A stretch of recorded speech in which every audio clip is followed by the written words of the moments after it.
السلام عليكم، شلونكم؟ رجعت لكم بعد غياب، كنت بسباتي من البرد. اليوم راح اسوي لكم تمن جزر. عندي هنا كيلو جزر. طبعا تدرون هسه الدنيا شتاء والجزر متوفر هواية، فقلت خل اسوي لكم تمن جزر. وهنا عندي نص كيلو لحم مفروم، هذا اللحم اختياري. وعندي هنا أنا عندي بازاليا مجمدة، همتين راح اخلي كمية. طبعا هو تمن جزر يصير قرايب البرياني. هسه هنا راح نبلش. الجزر عندي هنا قشرته، واللحم خليته يموع، والبازاليا نقعتها حتى تموع من الثلج مالتها. وراح ابلش اقطع الجزر مكعبات او حسب الحجم اللي انت تريدوه.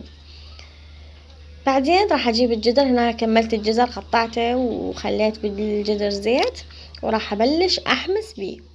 اوكي، نحمسه حمسه زينه. وهنا أنا عندي تمن، أنا راح أنقع حسب انتو وش قد يكفيكم. تمن بسمتي، تمن حصة، تمن عنبر، بكيفكم. نقعت 3 قلاصات تمن. هنا بعد ما الجزر عندي حمسته زين وشوي راح ألزمه، الجزراية يعني شوية ممرودة. ورا ما ينحمس زين راح أضيف البازاليا اللي نقعتها وصفيتها من المي، راح أضيفها عليه وهمتين أظل أحمس بيها. وهنا أنا عندي حمست راس بصل وخليت وياه اللحم المفروم، وراح أحمسه حمسة زينة اوكي الى ان يستوي تماما. طبعا اللحم اختياري، اذا ما تريدوا تضيفون لحم عادي، بس تمن وجزر وبازاليا. عندي هنا التمن انا نقعته غسلته زين، راح اضيفه على البازاليا والجزر، وراح اقلبه واضيف له مي يعني اللي يغطيه. هنا أنا ما أضيف ملح، طبعا مثل ما تعودتوا علي أضيف ماجي دجاج. راح أضيف ظرف ماجي للحم وظرف ماجي للتمن.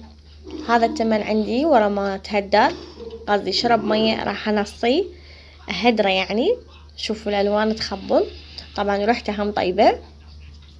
وهذا اللحم عندي استوى، العفو استوى تماما. لما يتهدر تقريبا التمن نص تهديرة، اللحم ضفت له فلفل أسود و7 بهارات، ونفس ما قلت لكم ظرف ماجي. هنا التمن عندي تهدر تقريبا نص تهديرة، راح أضيف له اللحم عندي مستوي وكامل، وأخلطهم خبطة زينة، وأخليهم يكملون تهديرهم على راحتهم. على راحتهم شنو؟ التهدير على راحة التمن، يعني انتم متعلمين على السحق مالتي. هنا أنا عندي الجماعة طلبوا بوتيتا هماتين، فسويت لهم شوية بوتيتا مكعبات. نفس ما قلت لكم تمن الجزر، تحبون تضيفون لحم أو تريدون بدون لحم، هذا اختياري.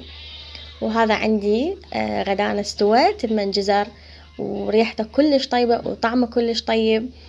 وطبعا تجربوه إن شاء الله يعجبكم، ولا تنسوا تشتركون بقناتي وتفعلون جرس الإشعارات، وإذا جربتوا كتبوا لي بالتعليقات. يلا وسهمكم العافية.